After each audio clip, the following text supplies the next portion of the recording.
పరలోకమాదిరి నిర్మించుచుండే, పరలోకమాదిరి నిర్మించుచుండే, నరుని ఆలోచన జరిగింపడుందు, నరుని ఆలోచన జరిగింపడిందు, స్థిర పునాదిపై నిర్మించుచుండే, స్థిర పునాదిపై నిర్మించుచుండే, పరిపూర్ణతను విరివిగా నింపున్, ప్రభు యేసు సంగము నిర్మించుచుండా, ప్రభు యేసు సంగము నిర్మించుచుండా, గర్వి సాతాను జయమందలేడు, గర్వి సాతాను జయమందలేడు. ఆది ఆదాముతో కూడా నడచిన దేవుడు, ఆదాముతో కూడా నడచిన దేవుడు, గుడారమున వసించినాడు, గుడారమున వసించినాడు, సొలొమోనాలయము నింపినాడు, సొలొమోనాలయము నింపినాడు, కాలమెల్లా తనయునిలో వసించున్, ప్రభు యేసు సంగము నిర్మించుచుండా, ప్రభు యేసు సంగము నిర్మించుచుండా, గర్వి సాతాను జయముందలేదు, గర్వి సాతాను జయముందలేదు. క్రీస్తే ప్రభుదాని స్థిర పునాది, క్రీస్తు ప్రభుదాని స్థిర పునాది, ఇసుకపై వేసిన నశించునంత, ఇసుకపై వేసిన నశించునంత, సజీవుడగు యేసు నిజముల రాయి, సజీవుడగు యేసు నిజముల రాయి, సజీవరాళ్లను విజయుడు చేర్చున్, ప్రభు యేసు సంగము నిర్మించుచుండా, ప్రభు యేసు సంగము నిర్మించుచుండా, గర్వి సాతాను జయమందలేదు, గర్వి సాతాను జయమందలేదు. ప్రకటించెదము ప్రాకటముగను, ప్రకటించెదము ప్రాకటముగను, ఏక మనసుతో ఏక శరీరమని ప్రకటించెదము ప్రాకటముగను, ఏక మనసుతో ఏక శరీరమని, సకల కాలము శక్తితో నిలచి, సకల కాలము శక్తితో నిలచి, పొగడుచు శిరస్సును పాడెదమిప్పుడే, ప్రభు యేసు సంగము నిర్మించుచుండా, ప్రభు యేసు సంగము నిర్మించుచుండా, గర్వి సాతాను జయముందలేదు, గర్వి సాతాను జయముందలేదు. దయచేసి కూర్చోండి, ప్రార్థన చేసుకుందాం.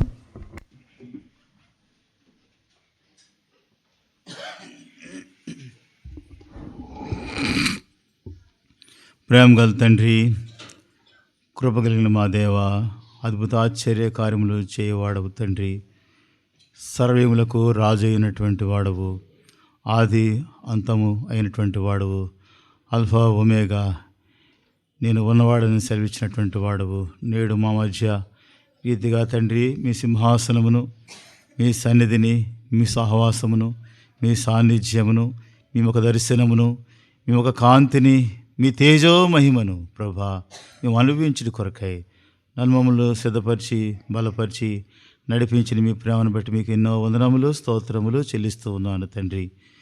ప్రభా ఎంతో పరిశుద్ధమైన ప్రాముఖ్యమైన సమయానికి మమ్మల్ని తోడుకొని వచ్చారు. మీ బాల చుట్టూ చేర్చారు ప్రభా. మీ బాలను తాకుటకు ప్రభా మమ్మల్ని మేము పరీక్షించుకుంటే అర్హత కనబట్టలేదు, యోగ్యత కనబట్టలేదు ప్రభా. ఎన్నో మాలిన్యములు అంటిన వారము, ఎన్నో బలహీనతలు కలిగిన వారము, ఎన్నో పతనములు కలిగిన వారము, ఎంతో అయోగ్యత చేత నింపబడిన వారము తండ్రి.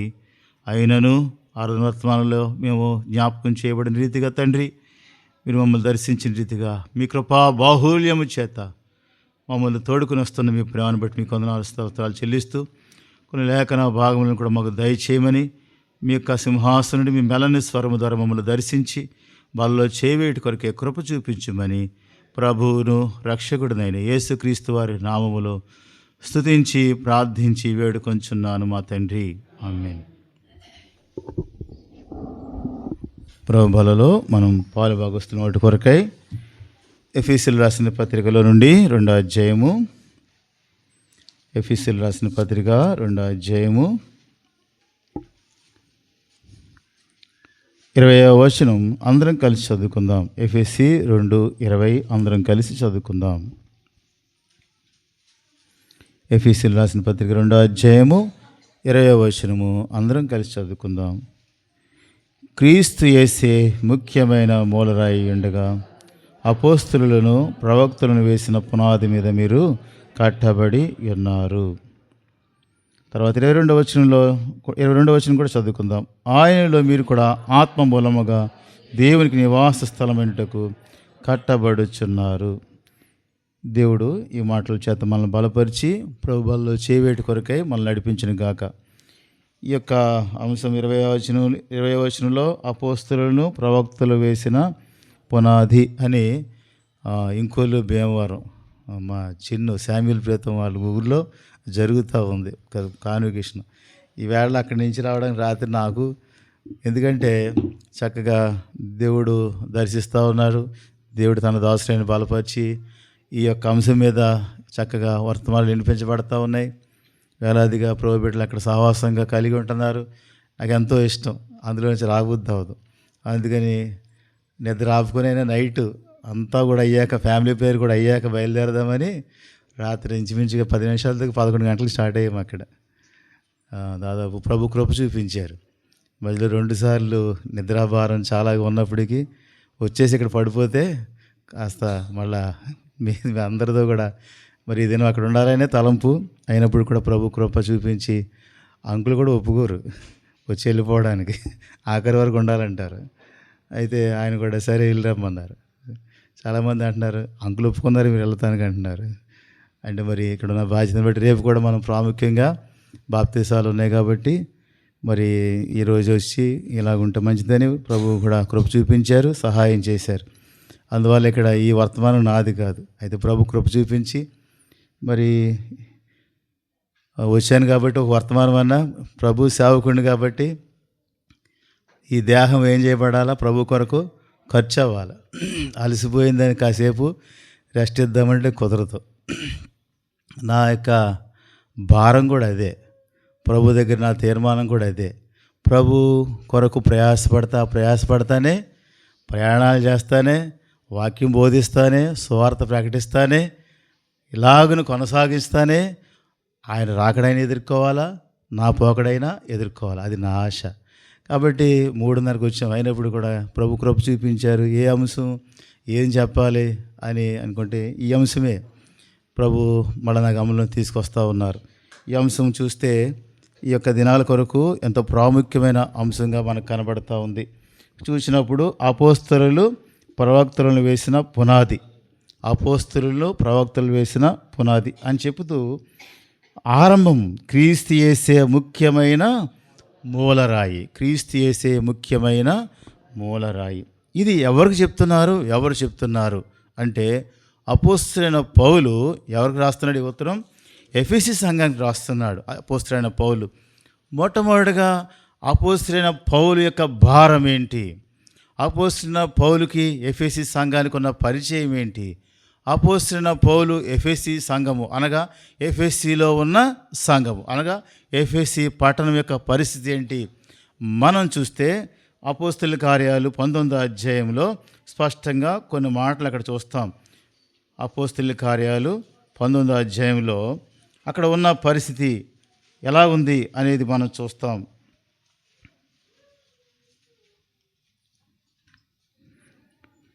19వ అధ్యాయము అపోస్తలుల కార్యాలు 19వ అధ్యాయము 1వ వచనం.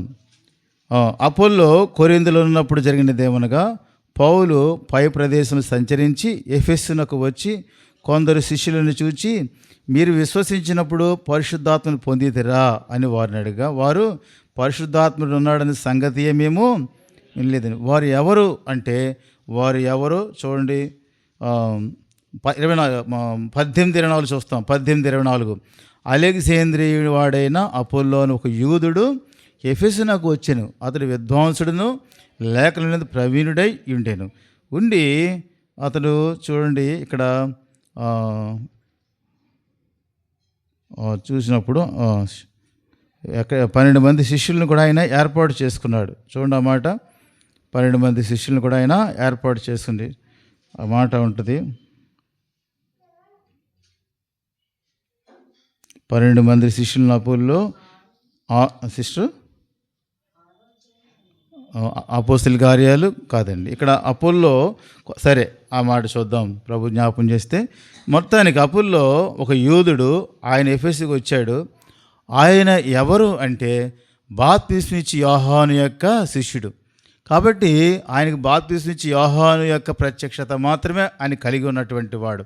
అందుచేత ఇప్పుడు అపోస్తలుడైన పౌలు వీరిని కనుగొని ఎఫెసు పట్టణానికి వచ్చి కొందరు శిష్యులు అనగా వారిని అపోల్లో ఎవరినైతే వారిని చూసినప్పుడు వారిని అడిగాడు, పరిశుద్ధాత్మను పొందితిరా. అప్పుడు అపోస్తలుడైన పౌలు వారికి ఏం చేశాడంట, 4వ వచనం 19:4.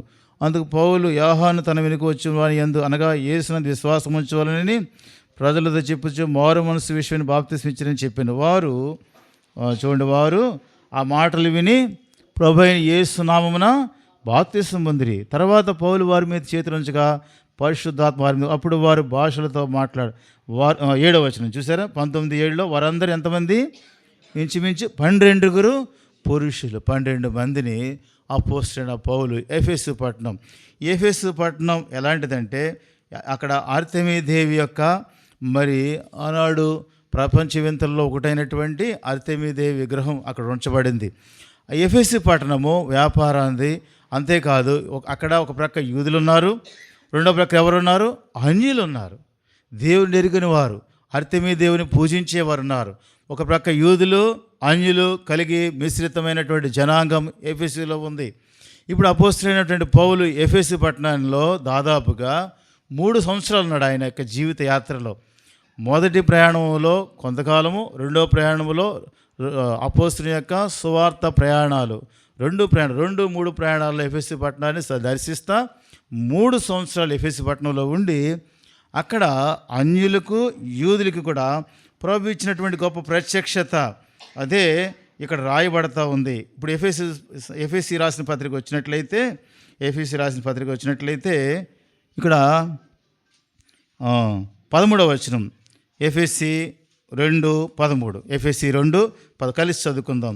ఆయనను మునుపు దూరస్తులైన మీరు ఇప్పుడు క్రీస్తు యేసునందు క్రీస్తు రక్తం వలన సమీపస్తులై ఉన్నారు. ఇంకా చూసినట్లయితే మనము 19వ వచనం, కాబట్టి మీరు ఇక మీదట పరజనులను పరదేశులను పరిశుద్ధులతో ఏకపట్టణస్థులను దేవుని ఇంటి వారినై విన్నారు.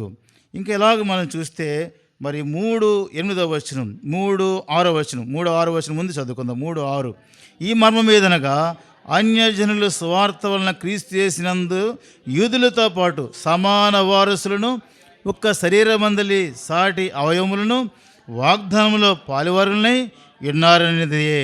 ఏంటి అపోస్తలుడైనటువంటి పౌలు తీసుకొచ్చిన ప్రభు అయిన యేసుక్రీస్తు వారి యొక్క ప్రత్యక్షత, ఈ సువార్త ఏం తీసుకొచ్చాడంటే ఇక్కడ స్పష్టంగా 6వ వచనం రాయబడింది. ఈ మర్మము ఏంటంట, అన్యజనులు సువార్త వలన క్రీస్తు యేసునందు యూదులతో పాటు సమాన వారసులు. రాత్రి గ్లెన్ గారు వాక్యం చెప్తా, పేతురంట ఆ యూదుల చుట్టూ ఇశ్రాయేలు మధ్యలో అటు తూర్పు నుంచి పడమరకు ఉత్తరాయణ దక్షిణానికి తిరిగి యూదులకు మాత్రమే ప్రకటించాడంట పేతురు. అయితే అపోస్తలుడైన పౌలు ఏం చేశాడు, బయలుదేరి వచ్చాడు, ఎఫెసుకు వచ్చాడు. వచ్చి ఇప్పుడు ఎంత గొప్ప మర్మాన్ని బోధిస్తున్నాడు.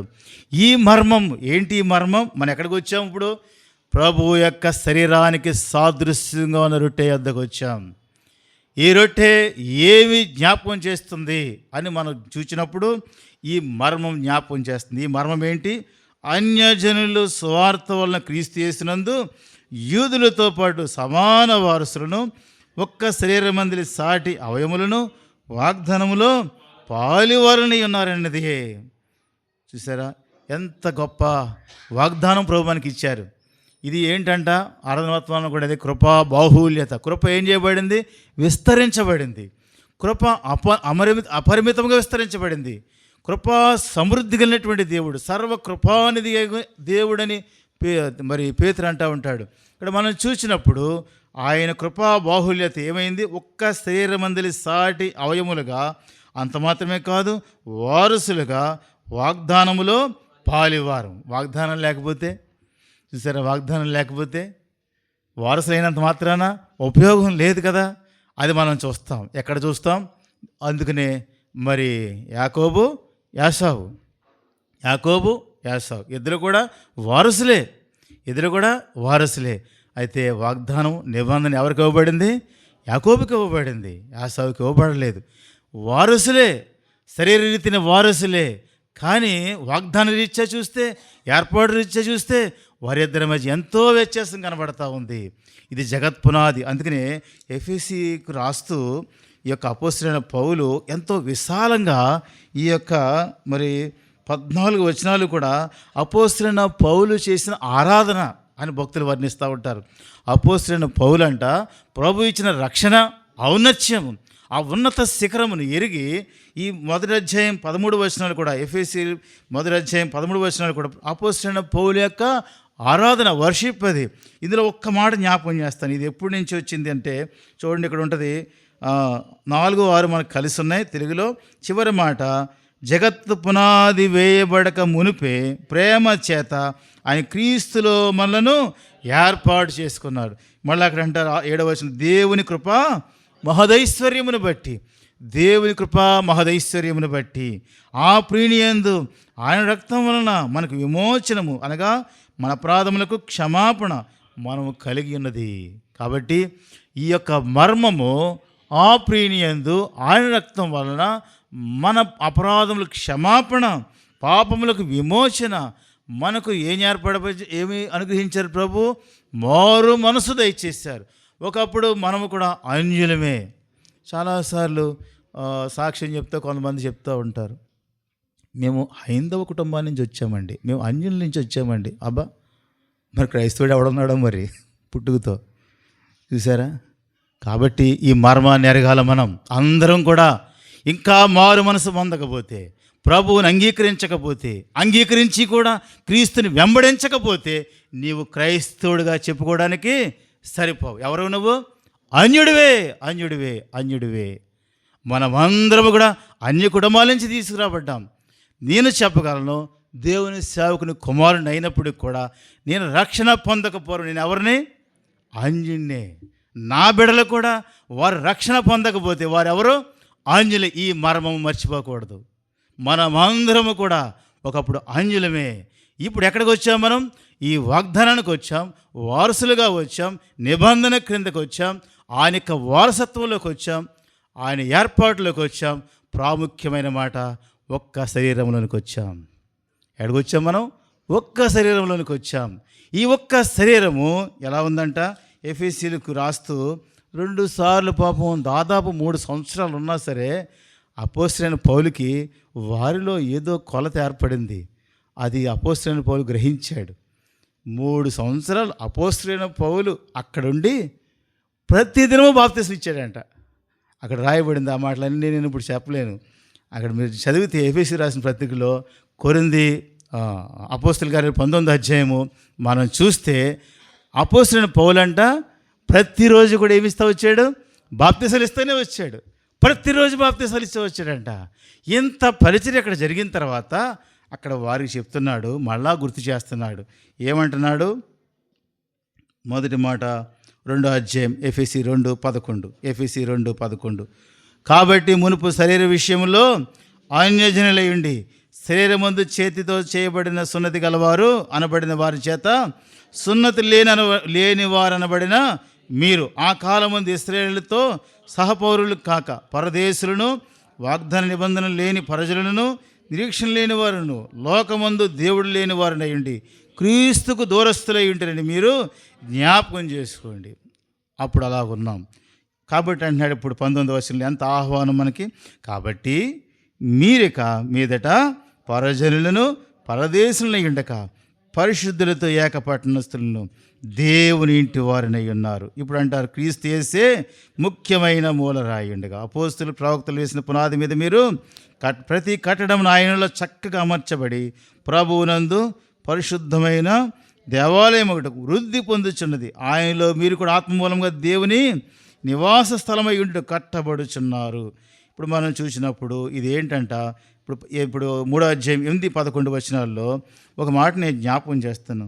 శోధింప సఖ్యము కానీ క్రీస్తు ఐశ్వర్యమును అన్యజనులలో ఏమి ఇవ్వబడింది? అన్యజనులకి శోధింప సఖ్యము కానీ క్రీస్తు ఐశ్వర్యం ఇవ్వబడింది.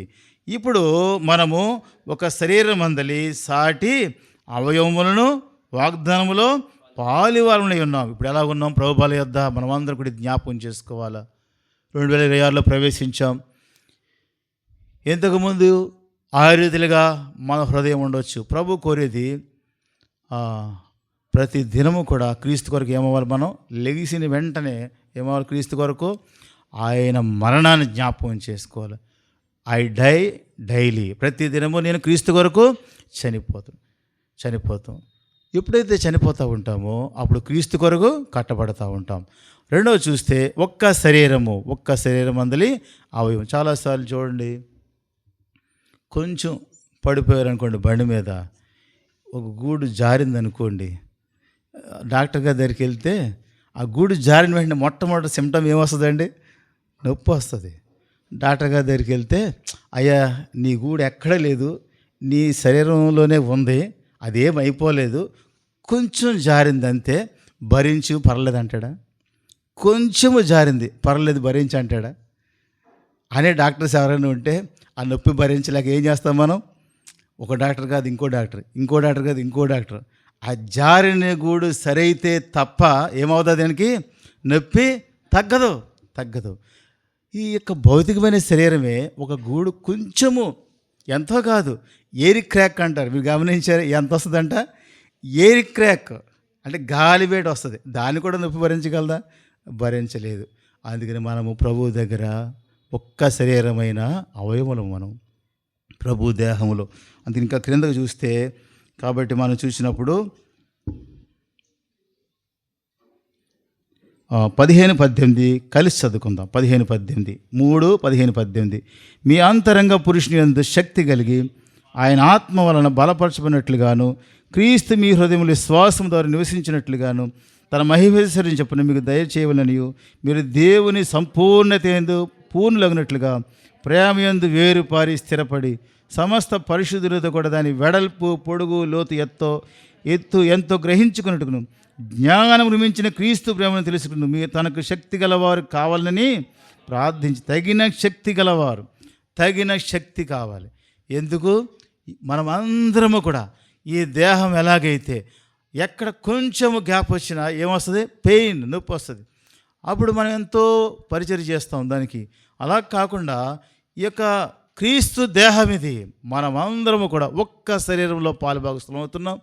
క్రీస్తు దేహము మనము సంపూర్ణములుగా మన యొక్క తగిన క్రీస్తు ప్రేమను తెలుసుకునేటకు తగిన శక్తి గలవారు కావాలని ప్రార్థిస్తూ ఉన్నారు. తర్వాత 29-20 వచనం, మనలో కార్యసాధకమైన తన శక్తి చొప్పున మనము అడుగు వాటికంటే ఊహించి వాటికంటే అత్యధికంగా చేయగల శక్తి గల దేవుని క్రీస్తు యేసు మూలంగా సంఘంలో తరతరములు తాక మహిమ కలుగును గాక. ప్రభువుకి మహిమ కలవాలి.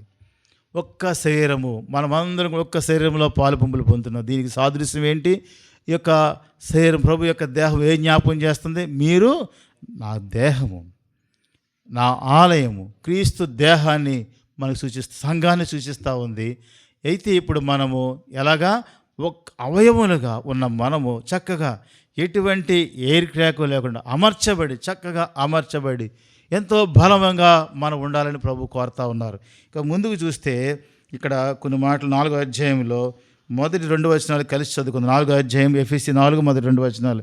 కాబట్టి మీరు సమాధానమును సంబంధము చేత ఆత్మ కలిగించు ఐక్యమును కాపాడుకున్నటి యందు శ్రద్ధ కలిగిన వారై ప్రేమతో ఒకరినొకడు సహించుచు. దేని యందు శ్రద్ధ కావాలంట? దేని యందు శ్రద్ధ కావాలా? సమాధానమును బంధము చేత ఆత్మ కలిగించు ఐక్యమును కాపాడుకొనిటి యందు శ్రద్ధ కలిగి ఉండి, ఆ తర్వాత ఒకరినొకడు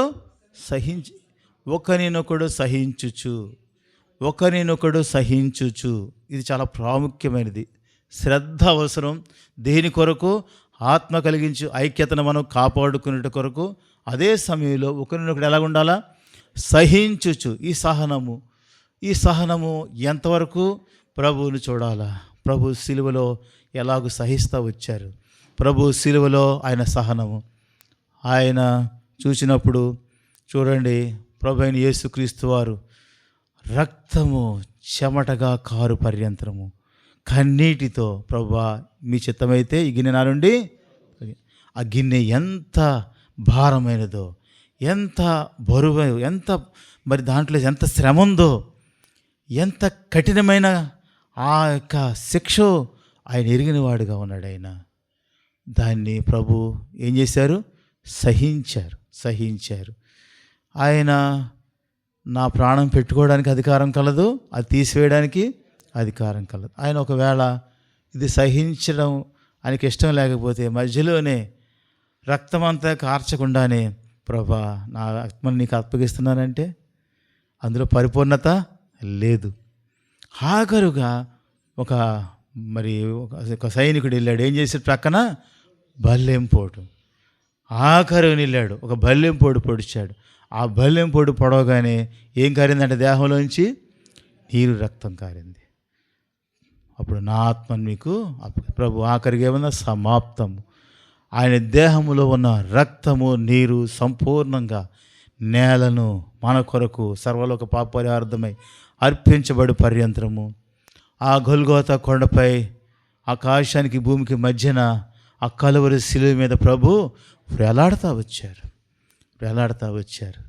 ఆ బల్లెము, ఆ యొక్క కొరడా దెబ్బలు, తలను ముండ్ల కిరీటం. నేను అనుకుంటాను సాధారణంగా మరి చూస్తే పడిపోతున్నారు. ఈ మధ్య చాలామంది యాక్సిడెంట్లు అవుతున్నాయి, పడిపోతూ ఉంటున్నారు. తల చూస్తే శరీరం, దేహములు ఎక్కడ కూడా బ్లడ్ కనపడదు, ఎక్కడ గాయం కూడా పెద్దగా కనపడదు. కానీ ఏమవుతున్నారు? చనిపోతున్నారు. ఎక్కడ సెన్సిటివ్గా చాలా. తలను ఆ ముండ్ల చేత కిరీటం తయారు చేసి, తలను ముండ్ల కిరీటం ఈ చుట్టూ ముళ్ళు కొట్టినప్పుడు ఎవరైనా బ్రతకగలరా? రక్తం ఎలా వస్తుంది? తలభాగం నుంచి హై బ్లడ్ తలకి ప్రసరించబడతా ఉంటుంది, పైకి మెదడుకు. ఇది ప్రసరించబడతా ఉన్నప్పుడు పైకి భాగానికి మరి ఆ యొక్క ముండ్ల కిరీటం కొడతా ఉంటే వారు ముఖము, తల ఎలా మార్చబడి ఉంటుంది, రక్తం ఎలాగ విరజిమ్మి ఉంటుంది. అందుకనే రక్తము చిందించారు ప్రభు. రక్తము కార్చారు అనే మాట కంటే నాకు రక్తము చిందించారనే మాట ఇష్టం. రక్తము కార్చుట వేరు. కాలికి ఏదో గాయమైంది, అక్కడి నుంచి ఏమవుద్ది? రక్తం కారుద్ది. తలకు అయితే అలా కాదు, రక్తం ఏమవుద్ది? చాలాసార్లు డాక్టర్స్ కూడా అంటారు అది కంట్రోల్ అవ్వట్లేదు అంటారు. సర్జరీ చేస్తారు. బ్రెయిన్లో అప్పుడప్పుడు ఓపెన్ అయిపోతూ ఉంటాయి బ్లడ్ వెజల్స్. అప్పుడప్పుడు ఏం చేస్తూ ఉంటుంది? దానికి సర్జరీ చేస్తారు. కానీ వాళ్ళే చెప్తారు మళ్ళీ చేస్తాం కానీ ఆపరేషన్ సక్సెస్, కానీ ఏమవ్వలేదు, బ్లడ్ మాత్రం కంట్రోల్. అంటే అలాంటి గాయాలు తల మీద కొట్టబడితే సామాన్యమైనటువంటి పరిపూర్ణమైనటువంటి మానవుడిగా ఉన్నాడు ఆయన. పరిపూర్ణమైనటువంటి మానవ దేహాన్ని ఆయన ధరించారు. అబ్రహాము సంతాన స్వభావం ధరించారు. ఆయన దావీదు వంశంలో వచ్చాడు. ఆయన నీ నా వంటి స్పర్శ ఇలాంటి దేహం కలిగినటువంటి వాడు. అయినప్పటికి కూడా ఆయన దైవత్వాన్ని చూపిస్తూ వచ్చారు. నీ నా పాప విమోచన కొరకు సంపూర్ణంగా ఆయన సహించారు. సిలువను సహించారు. సిలువ బాధంతా సహించారు. ఆయన దేహములో నీవు నేను ఎంతవరకు ఈ సహనాన్ని ఎత్తుకొని వెళ్ళవలసిన వారంగా ఉన్నాం. దేని నిమిత్తమై?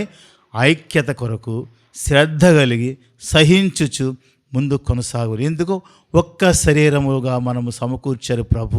మునుపు ఎలాంటి వారమో మనకు తెలుసు. దూరస్థులము, వాగ్దానము లేదు, నిబంధన లేదు, పరజనులము, పరదేశులమై ఉన్నాం. అయినప్పటికి కూడా ప్రభు మనల్ని ఏం చేశారు? ఆయన రక్తం వలన, ఇది మర్మము. అలాంటి మనకు సహపాలివారంగా, ఎక్కడికి సహపాలివారంగా? యూదులతో సహపాలివారంగా చేయడానికి ప్రభు శిలువ కార్యం చేయలేదు. ఎవరితో? క్రీస్తుతో. యూదులు వచ్చారు, ఆయన వంశం వారు క్రీస్తులో ఐక్యపరచబడ్డారు. అన్యులు వచ్చారు, వారు క్రీస్తులో ఐక్యపరచబడ్డారు. ఇప్పుడు సంఘము ఎవరంట? నూతన పురుషుడు. ఇదిగో పాత పురుషుడు గతించిపోయి ఇప్పుడు నూతన పురుషుడు. ఈ నూతన పురుషుడు ఎవరు? యూదులు అన్యులు కలిసి ఒక్క శరీరముగా వాగ్దానానికి, నిబంధనకు, అబ్రహాము యొక్క దేవుడిచ్చిన, అందుకనే మన పెద్దవాళ్ళు చాలామంది వారు ప్రార్థన చేసేవారు నా చిన్నతనంలో, అబ్రహాము, ఇస్సాకు, యాకోబుల దేవా. కొంతమంది అయితే అబ్రహాము దేవా, ఇస్సాకు దేవా, యాకోబు దేవా. ఇప్పుడు కూడా కొంతమంది చేస్తున్నారు బక్సింగారు దేవా అని కూడా ప్రార్థన చేస్తున్నారు. చూసారా, తప్పేమీ లేదు. ఆ యొక్క మర్మము, ఈ గొప్ప మర్మము ఈ యొక్క తరములో దైవజనునికి ఒక గొప్ప ప్రత్యక్షత, విజన్. ఆ మర్మాన్ని మళ్ళా తిరిగి ప్రభు మనకు బయలుపరుస్తూ వచ్చారు. ఈ యొక్క ఆరాధన క్రమమే గొప్ప మర్మం. ఇది వ్యక్తిగత ఆరాధన కొరకు అందుకే మనం ప్రాముఖ్యత ఇస్తాం. ఈ మర్మము గొప్పది. చాలామందికి వ్యక్తిగత ఆరాధన ఆ యొక్క బలాన్ని ఎరుగరు. వ్యక్తిగత ఆరాధన ఎంతో బలము సంఘానికి. ప్రార్థన బలమైనది. రెండవది వ్యక్తిగత ఆరాధన బలమైనది. ప్రభు బల్ల పునరుద్ధరణ శక్తినిస్తుంది సంఘానికి. కాబట్టి ఈ ఒక్క శరీరము మనకు ప్రభు అయిన యేసుక్రీస్తు వారి యొక్క దేహము. ఆయన మన కొరకు సహించి, ఆయన శిలువ శ్రమలను భరించి మనలను ఆయనతో ఐక్యపరచడానికి, అంత మాత్రం వారసులుగా చేయడానికి, వాగ్దానము, నిబంధన మనకి ఇవ్వడానికి, ఒక్క శరీరముగా మనం సమకూర్చడానికి ప్రభు ఈ శిలువను సహించారు. కాబట్టి మనము కూడా ఆ సహనము కలిగి ఐక్యతతో ముందు కొనసాగుట కొరకు ఏం కలిగి ఉండాలంట? శ్రద్ధకి వ్యతిరేకం ఏంటండి? ఎంత తేడా ఉంటుంది అనుకుంటున్నారు? రెండింటికి ఎంత తేడా ఉంటుంది? రాత్రి ఇంకా 70 కిలోమీటర్లు ఉంది. ఇంకా నేను నడపలేను అనుకున్నాను. ఎందుకంటే ఆత్మీయ ప్రయాణానికి, విశ్వాస ప్రయాణం, భౌతిక ప్రయాణాలకి ఇప్పుడు నేను పోల్చుకుంటూ ఉంటాను. 71 కిలోమీటర్లు చూపిస్తుంది. తను కూడా అంటుంది, నాకు నిద్ర వచ్చేస్తుంది, నేను ఆగలేను, ప్రక్క తీసి పడుకోమందాం అంటుంది. అప్పుడు సరే అని కొద్దిసేపు ఆపి అక్కడ ఫాస్ట్యాగ్ రీఛార్జ్ చేయాలి. రీఛార్జ్ చేసేసాను. ఒక 2-3 నిమిషాలు చేసిన తర్వాత, ప్రభా ఇక్కడ ఆపాను అనుకోండి, నిద్రపోయాను అనుకోండి, ఏ టైంకి లెగుస్తానో తెలీదు. అది వెళ్ళిపోతే, అక్కడ పడిపోతే కొంచెం ఆలస్యమైనా పర్లేదు ప్రభా. అందుకని ఎప్పుడు కూడా మనం కోరుకోవలసింది ఈ శ్రద్ధలో ఏం కావాలి మనకి? పునరుద్ధరణ శక్తి, power of resurrection, power of blood. అది చాలా ప్రాముఖ్యమైనది. క్రీస్తు రక్త ప్రభావము, పునరుద్ధరణ శక్తి యొక్క ప్రభావం మనం కోరుకుంటే ఈ శ్రద్ధ. అప్పుడు చాలా స్పీడ్గానే వచ్చాను. వస్తూ ఉంటే ఒక్కో చోట ఏం చేస్తూ ఉంటారు, ఇంకా వేగంగా వెళ్ళాలని ఒకడు నా ముందు వస్తాడు, ఇంకొకడు ఇంకో ముందు వస్తాడు. ఈ నైట్ ట్రావెల్ చాలా కష్టం. ఎందుకంటే ఎదురుగుండా వచ్చి మళ్ళీ లైట్లు కొడతా ఉంటాయి. ఎక్కడైనా కొంచెం అశ్రద్ధ వహించామనుకోండి ఏమవుతుందండి? కొంచెమే అనుకుంటాం మనం, ఇది ఇలా ఓవర్టేక్ చేయొచ్చు, వెళ్ళిపోవచ్చు అనుకుంటాం.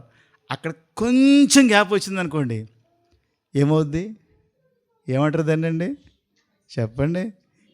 యాక్సిడెంట్ అంటే అనుకోకుండా సంభవించినది. ఎక్కడొస్తుందో తెలుసా? Air gap.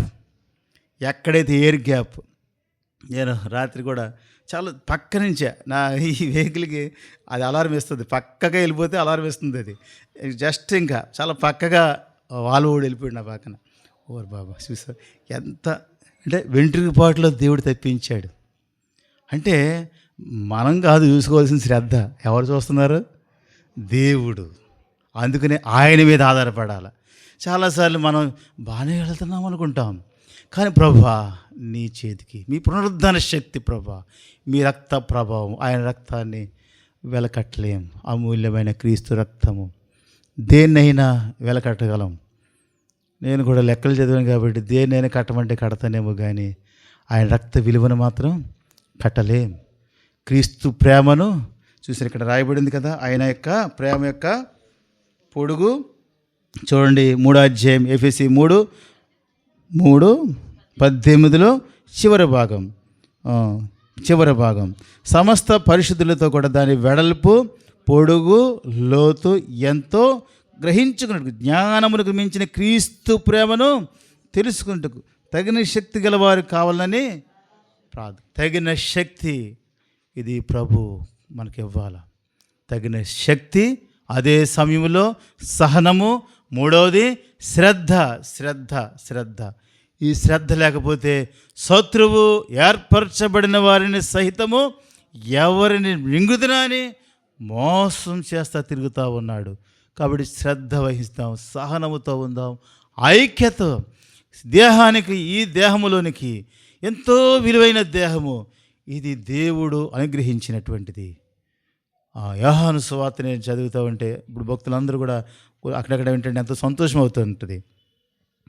యోహాను సువార్తలో గొప్ప ప్రత్యక్షత ఏంటంటే మిగిలిన 3 సువార్తల్లో కుమారుడైన ప్రభువైన యేసుక్రీస్తు వారిని కుమారుడిగా చూపిస్తే, యోహాను రాత్రి కూడా బైబిల్ స్టడీ ఇదే చెప్పారు. యోహాను ఏం చూపించాడు?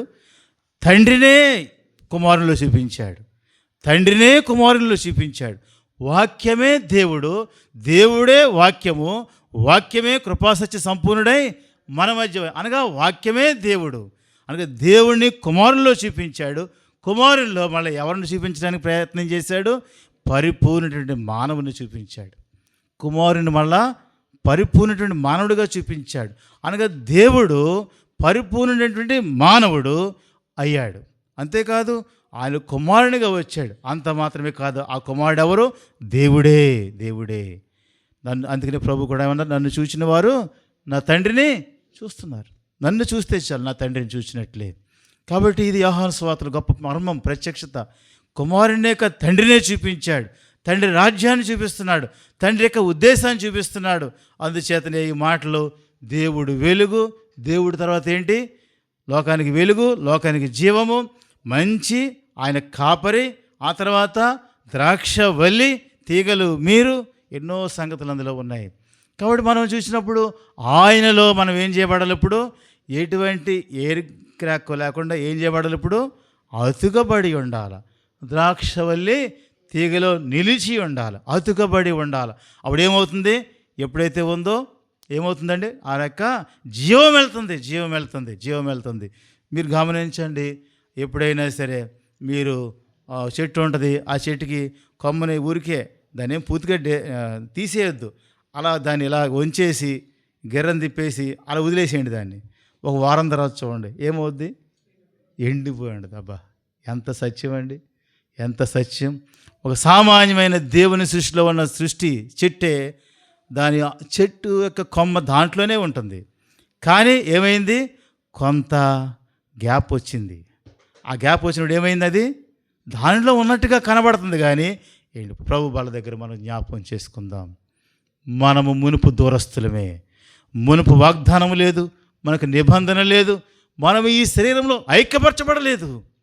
ఇప్పుడు వాగ్దానాన్ని తీసుకొచ్చాడు ప్రభు. ఆయన శరీరమే అందులో ఐక్యపరచబడడానికి, ఆయన దేహములో మనము కూడా ఆయన ఆలయముగా ఉండుట కొరకు పేతురు ఒక అడుగు ముందేసి, మీరు సజీవమైన రాళ్ళుగా చేశారు ప్రభు. ఈ పునాది మీదకి ప్రభు మనల్ని తీసుకొచ్చారు. మనం ఆయన ఐక్యపరచబడ్డాం. ఈ ఎఫెసు సంఘము ఎవరున్నారు? ఎఫెసు సంఘములో యూదులైన వారు, మాకు వాగ్దానం ఉంది, ప్రభు మావాడు అనేవారు ఉన్నారు, పేతురు లాంటి వాళ్ళు. ఇంకా ఎవరున్నారు? అపోస్తలుడైన పౌలు. అన్యులు ఉన్నారు, అపోస్తలుడైన పౌలు చేత తీసుకొచ్చిన వారు ఉన్నారు. ఇప్పుడు వీరిద్దరిని కూర్చోబెట్టి చెప్తున్నాడు, ఏమంటున్నారు? వారు యూదులు సమరయులతో సాంగత్యం చేయరు. ఇప్పుడు అంటున్నాడు, మీరు దూరస్తులు కాదు, మీరు, నువ్వంటే వేరుగా ఉండు. అక్కడ ఏమంటున్నాడు? మీరు దూరస్తులు కాదు అనగా, మీరు అనగా అక్కడ ఎవరున్నారు? అక్కడ యూదులు ఉన్నారు, అంజులు ఉన్నారు. వారిద్దరికి కలిపి చెప్పు, మీరు దూరస్తులు కాదు, మీరు దూరస్తులు కాదు. మనం ఒక్క శరీరము, మనం ఒక్క శరీరంలోనికి ఐక్యపరచబడ్డాం. ఈ ఐక్యతను కాపాడుకోవడంలో సహించండి, శ్రద్ధ వహించండి. ఈ యొక్క ఐక్యతను కాపాడుకుంటే మీరేం చేయాలి? ఇంకా ముందుకెళ్తే చూడండి, 4వ వచనం, 4వ అధ్యాయం 4వ వచనం కలిసి చదువుకుందాం. 4వ అధ్యాయం 4వ వచనం, శరీరం ఒక్కటే, ఆత్మ ఒక్కటే, ఆ ప్రకారమే మీ పిలుపు విషయమై ఒక్కటే నిరీక్షణ ఎందుటకు పిలువబడుతుంది. నిరీక్షణ కూడా ఒక్కటే, మన నిరీక్షణ కూడా ఒకటే.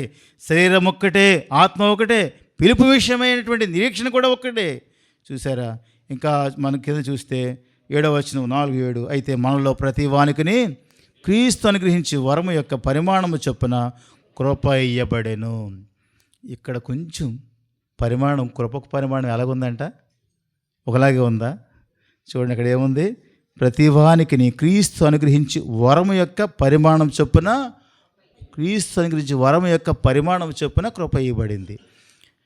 అందుకనే యోహాను గారు, శిష్యుడైనటువంటి యోహాను, అపోస్తలుడైన యోహాను 2వ అధ్యాయంలో అక్కడ బాణలు ఎన్ని కొలతలు ఉన్నాయంట? కొన్ని 6. చూడండి అక్కడ ఎన్ని కొలతలు ఉన్నాయి? కొన్ని యోహాను సువార్త 2వ అధ్యాయము, కొన్ని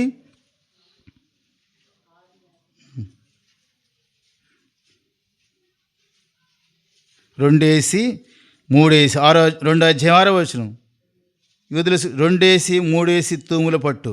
అక్కడ కాదండి, 2 3 2 ఒకే సైజులో ఉన్నాయా? లేవు. కొన్ని 2 తుమ్ములే పడుతున్నాయి, కొన్ని 3. అంటే కొలతగా తేడా ఉంది. కొలత అదే మనం సహించుకోవాలా. అందరి విశ్వాసం ఒకలాగా ఉంటే సంఘం ఎప్పుడూ ఎత్తబడిపోను. అందరం ఒకే పరిమాణంలో ఉంటే సంఘం ఎప్పుడూ క్రీస్తు దేహమై క్రీస్తు ఐక్యపరచబడిపోను. ఇక్కడ పరిమాణము ఎలా ఉంది? కొంచెం డిఫరెంట్ ఉంది. కొన్ని 2 తుమ్ములు ఉన్నాయి, కొన్ని 3 తుమ్ములు. అదే సహించుకోవాలి మనం. వారు కూడా పరిపూర్ణలోకి వచ్చి పర్యంతరము మనం ఏం చేయాలా? అబ్బా నేను గొప్పోని, నాకు అంతా అర్థమైపోయిందంటే కాదు, ఆయనకి ఇంక అర్థం అవ్వలేదంటే కాదు. అదే శాస్త్రి, పరిసేయుడు, సొంకరి అక్కడే ఉంది. చూసారు, ఎన్నో వ్యత్యాసాలు కనబడుతూ ఉన్నాయి. ఇక్కడ సహించడం అంటే మనము వారి యొక్క పరిమాణం, వారికి ఎంత ప్రభు కృప ఇస్తున్నాడో, వారు ఎంత ఆత్మీయంగా వర్ధిల్లుతున్నారో, వారు ఎదుగు పర్యంతరము ఆత్మీయంగా ఎదిగామనుకున్న మనము ఏం చేయాలా? సహించాలా. చూడండి, మన తండ్రి పిల్లల్ని ఎంతో సహిస్తూ ఉంటారు. అవునంటారు కాదంటారు? నేను చెప్పగలను, నా పిల్లల్ని నేను సహించగలనంత ఎవరైనా సహిస్తున్నారో చెప్పండి. ఇది ఆ తండ్రులు కూడా మనం అందరం చెప్పుకోవచ్చు. నా పిల్లల్ని నేను సహించినంత నా పిల్లల్ని తిమోతి గారు సహిస్తారా? మా జోసెఫ్ గారు సహిస్తారా? అంటే మామూలుగా. అలాగే నేను కూడా వాళ్ళు పరిశీలించుకుంటే మా తిమోతి గారి పిల్లలు నా పిల్లలని చూడగలనా? ఇది భౌతికమైన ప్రేమ. చూసారా? ఇది భౌతికమైన ప్రేమ. ఈ భౌతికమైన ప్రేమ ఎలాంటిది? నా పిల్లలైతే గాయమైందనుకోండి, నా పిల్లలకి ఏదైనా బాధ కలిగిందనుకోండి, ఇక్కడ కూర్చున్న వారందరికంటే ముందు నా కళ్ళ నుంచి ఏమొచ్చేస్తాయి? అంతే. మా తిమోతి గారి పిల్లలకైనా ఎవరికైనా ఏమొస్తాయి? ఎవరి పిల్లలకు కలిగితే వాళ్ళకే కళ్ళనీళ్ళు వస్తాయి పాపం. ఏంటంటే ఇది శరీర ప్రేమ. ఇది క్రీస్తు దేహములో ఒక్క శరీరముగా అమర్చబడిన తర్వాత ఆ స్వభావము కుదరనే కుదరదు. ఎలాగా? ఆయన పిల్లలు నా పిల్లలకి ఆయన భాగించి బాధపడాల, ఏడవాల, ప్రభు సన్నిధిలో దుఃఖపడాల. ఇది క్రీస్తు ప్రేమ. అందరి పిల్లలు ఎలాగా?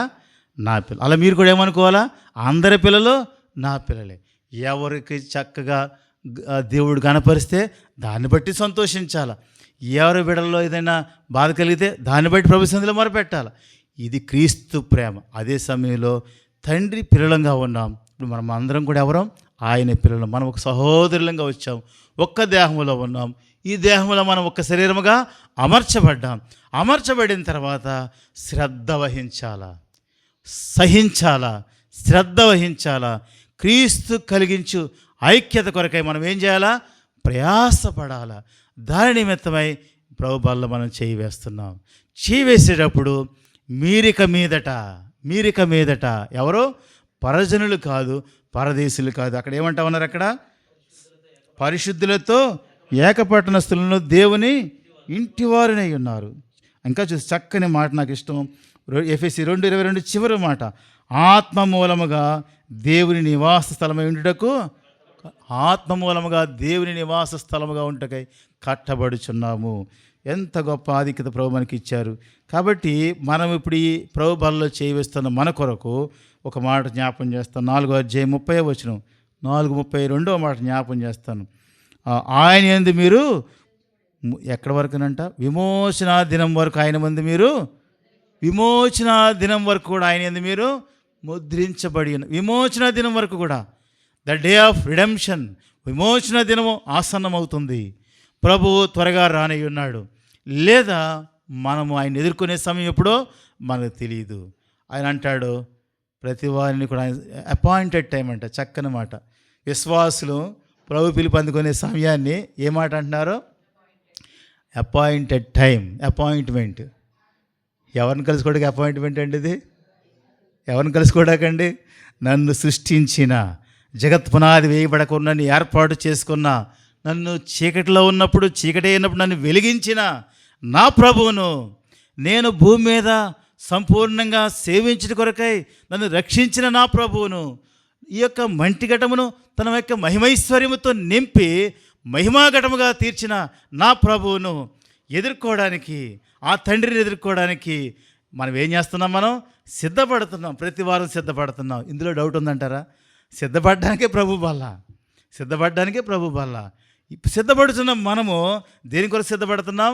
ఆ టైం కొరకు సిద్ధపడుతున్నాం. ఏం టైం అది? Appointment time. చూసారా, ఈ లోకంలో నాకు గనక మోడీ గారు పిలిచి కొవ్వూరులో సేవ చేస్తున్నాడంట, హోషి అంట, ఈ మధ్య సేవకులు కూడా పెట్టాడంట, సేవకులు కూడిగా ఒక 5 నిమిషాలు టైం ఇస్తానని మోడీ గారు చెప్పారనుకోండి, ఏం చేస్తాను చెప్పండి? ఆయన చెప్పిన టైంకి ఏం చేస్తాను చెప్పండి? మోడీ గారే పిలిచాడు నన్ను. ఇప్పుడు ఏం చేస్తాను అంటే, ముందు నా వస్త్రధారణ సరి చేసుకుంటాను. అమ్మా ఈ షూట్ బాగుందా అని అడుగుతాను. అమ్మ ఈ షూ బాగుందా? ఈ టై పెట్టుకోనా? ఈ స్ప్రే వేసుకోనా? ఆ తర్వాత చూడు కళ్ళద్దలి బాగానే ఉంటాయి, మార్చుకోనా? చూసారా? అంటే ఇవన్నీ ఎప్పుడైతే ఒక ఉన్నత వ్యక్తిని కలుసుకోవడానికి మనం ఆ యొక్క ఆహ్వానం ఇవ్వబడిందో ఏం చేస్తాం? మనం ఆ వ్యక్తిని బట్టి ఏం చేస్తాం? మన వస్త్రధారణ, మన వేషధారణ, మన భాష, అవసరమైతే 2 ముక్కలు ఇంగ్లీష్ కూడా నేర్చుకుని. నేను ఎప్పుడో బీఈడీ చదివేటప్పుడు నేను అక్కడ అందరూ కలిపి సెక్రటరీ చేశారండి గుంటూరు ఏసీ కాలేజీలో. చేస్తే అందరూ ఇంగ్లీష్ ఉష్ అని మాట్లాడుతున్నారు. మాట్లాడుతుంటే నేనేమో తెలుగు మీడియంలో చదివి వెళ్ళాను. అప్పుడు నన్ను సెక్రటరీ కాబట్టి మీరు తప్పక ఇయర్ ఇది చెప్పాలి, మీరు తప్పక మీ స్పీచ్ చాలా ఇంపార్టెంట్ అని చెప్పారు. చెప్తే అప్పుడు బాగా ఇంగ్లీష్ ఎవరు మాట్లాడుతున్నాడని ఎదుక్కున్నాను. ఆయన దగ్గరికి వెళ్ళాను. ఒరే బాబు నాకు ఏదో చెప్పమన్నారు, తెలుగులో చెప్తే నా పరువు అంతా పోద్ది, కాబట్టి ఇప్పుడు ఇంగ్లీష్లో చెప్తేనే నా పరువుగా నిలబడద్ది అని చెప్తే, అప్పుడు ఆయన అన్నాడు నువ్వేం చెప్పాలనుకున్నావు తెలుగులో రాయి అన్నాడు. నేను తెలుగులో రాశాను. దాన్ని అంతా తర్జుమా చేశాడు.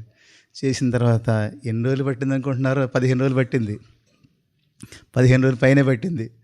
ఎప్పుడైతే ఆ డే ప్రిపేర్ అయ్యిందో, నేను ఎప్పుడైతే మాట్లాడాలని తెలిసిందో అప్పుడు ఇంగ్లీష్లో మాట్లాడటానికి ఏం చేశాను?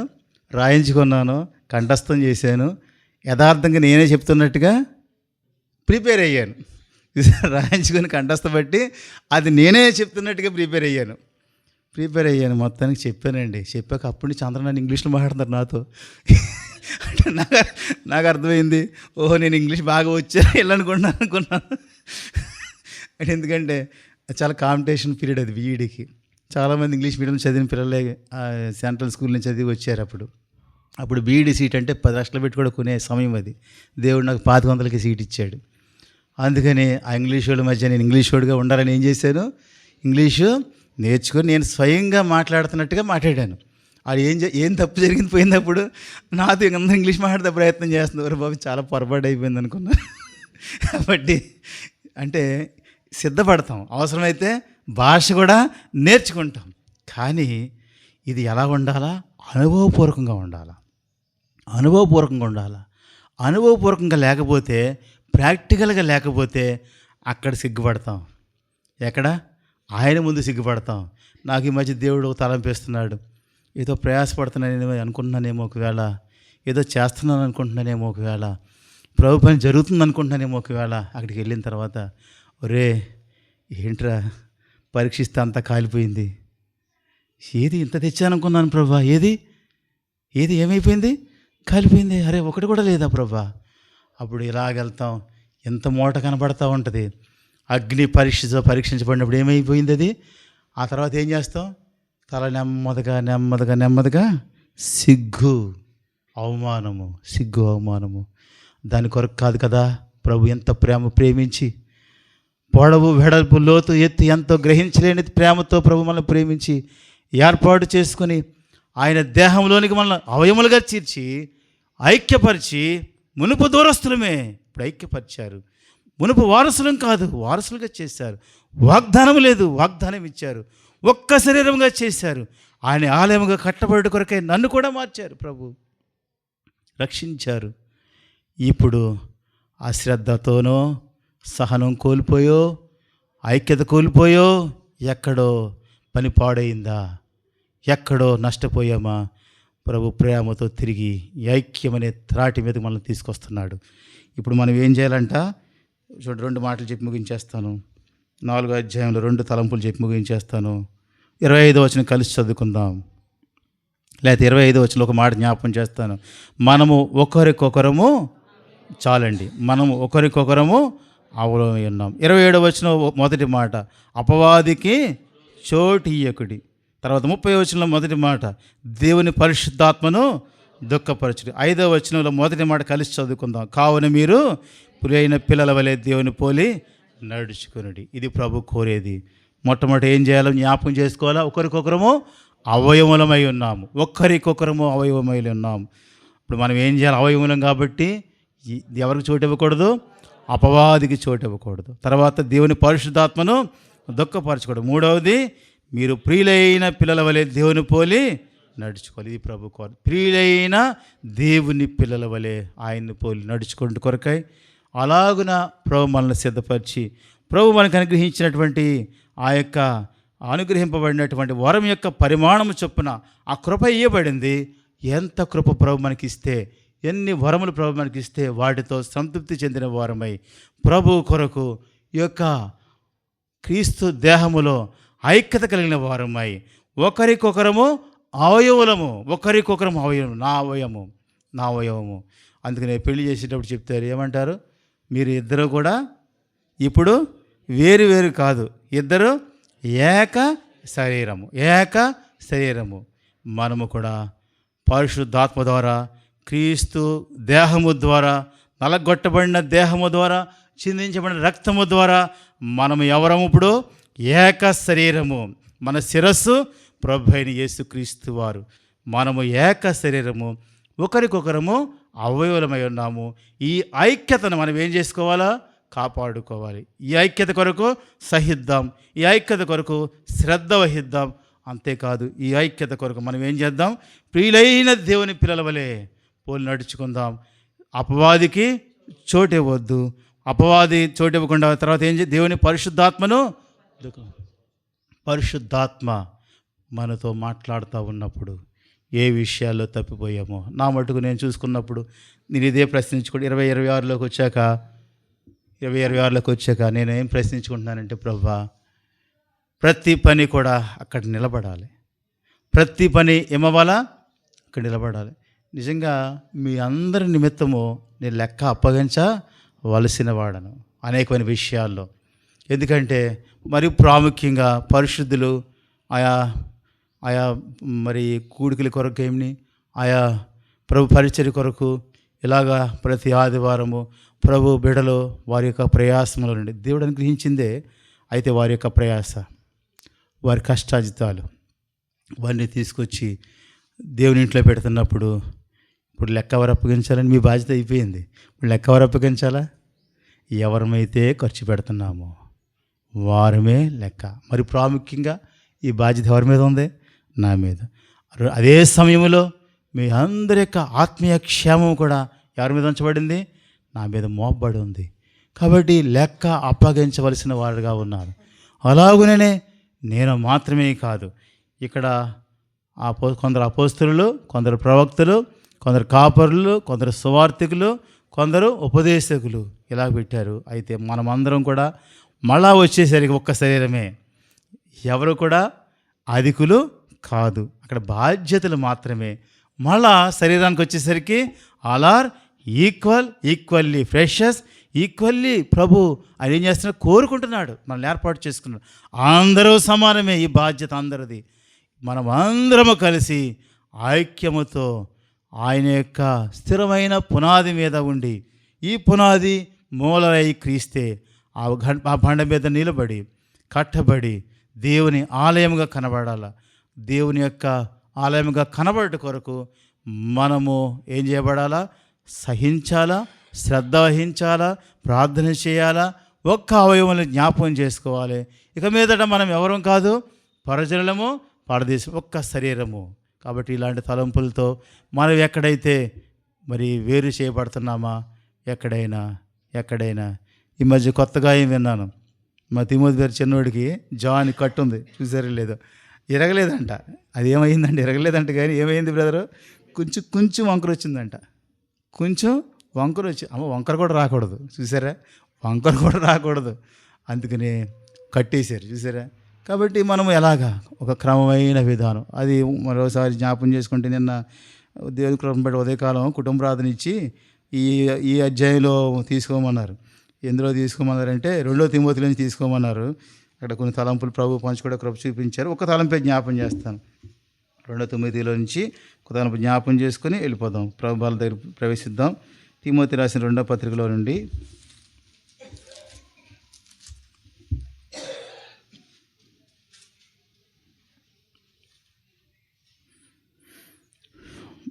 2వ అధ్యాయము, తిమోతి 2వ పత్రిక 2వ అధ్యాయం 22వ వచనం కలిసి చదువుకుందాం.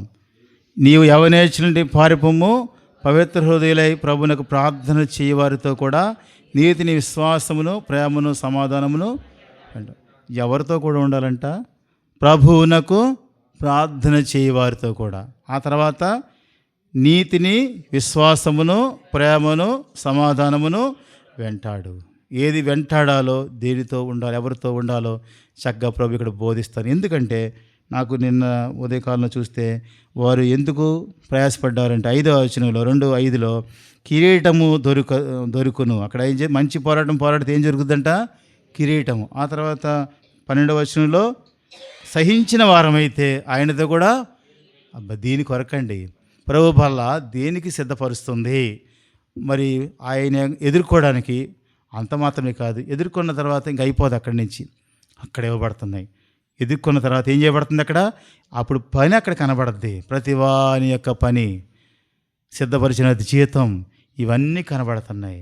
అక్కడ చూస్తే అవన్నీ కూడా విలువగా కనబడాలి. ప్రభు లెక్కించి కనబడితే మనం ఏం చేస్తామంటే ఆయనతో ఏలుతాం. ఆయన సహించిన వారమైతే ఆయనతో కూడా ఏలుతాము. దీని కొరకు అంతిమ యొక్క ప్రభు మనం రక్షించిన ఉద్దేశము, అంతిమ ఉద్దేశం ఏంటంటే ఆయన సింహాసనం మీద కూర్చొని మనము కూడా ఏలాలి, ఆయనతో ఏలిక వారంగా. చూసిన వారసులు ఉంటారు చాలామంది, అందరూ ఏలలేరు. దావీదుకి ఎంతోమంది కుమారులు ఇచ్చాడు దేవుడు. అయితే ఎంతమంది సింహాసనం మీద కూర్చున్నారండి? ఒక్కడే, సొలొమోను ఒక్కడే. చూసారా, ముందు 2 ప్రయత్నం చేశారు, దేవుడు కాదనుకున్నాడు. ఆఖరిన ఏం చేశాడు? సొలొమోను దావీదు సింహాసనం మీద వారసుడయ్యాడు. ఎంతోమంది కుమారులు ఉన్నారు. అయితే నీవు నేను కూడా లోకములో క్రైస్తవులను పిలబడేవారు, ఇలాగని ప్రభుత్వాల్లో చేయవేసేవారు కూడా ఎంతోమంది ఉండవచ్చు. అయితే ఆయనతో ఏలేవారు కావాలి ప్రభుకి. ఆయనతో ఏలేవారు, జయించువారు ఆయనతో కూడా ఏలుతారు. ఆయనతో ఏలేవారు ప్రభు దేని కొరకు ఇంత క్రయం ఎందుకు చెల్లించారు ప్రభు అని అడిగితే ఆయన ఏం చెప్తారు? నా సింహాసనం ఇచ్చి నాతో కూర్చుండబెట్టి నాతో ఏలికలుగా వారిని, నా కిరీటం వారికి పెట్టి నేను వారిని కూడా నావలే చూడాలని. దేవుని యొక్క సర్వాధికారము భూమి మీద మాత్రమే కాదు, పరలోకంలో ప్రభు మనకి ఇవ్వడానికి ఆయన మనకి ఇష్టపడతా ఉన్నారు. కాబట్టి అన్నారు బాప్తిస్మ యోహాను గురించి ఏం చెప్పారు? మీరు అల్పుడైన వాడు అంతకంటే గొప్ప కార్యాలు కనుడవుతాడు. ఎంత దీనులంగా తగ్గించుకుంటామో అంత ఉన్నతంగా ప్రభు మనల్ని హెచ్చించి ఆయనతో ఎలిక కిరీటదారులమై ఆయనతో ఏలాలని ప్రభు యొక్క ఉద్దేశం. దాని కొరకై మనం ఏం చేయాలా? ప్రార్థన చేయి వారితో. రెండవది నీతిని, విశ్వాసమును, ప్రేమను, సమాధానం ఈ కలిగి ఉండడానికి మనం ఏం చేయాలి? ఇప్పుడు శ్రద్ధ వహించాలి. దుష్టునికి తావివ్వకూడదు. ఇంకోటి ఒక మాట ఏం చేసుకున్నాం? పరిశుద్ధాత్మను దుఃఖపరచకూడదు. పరిశుద్ధాత్మ దేవుడే మనల్ని అందరినీ కూడా ఒప్పింపజేసి ఆయన చక్కని సమాధానముతో ప్రభువులో చేయవేటి కొరకై ప్రభు మనల్ని సిద్ధపరిచి బలపరిచి నడిపించను కాక ప్రార్థన చేసుకుని ప్రభువులో చేయవేద్దాం.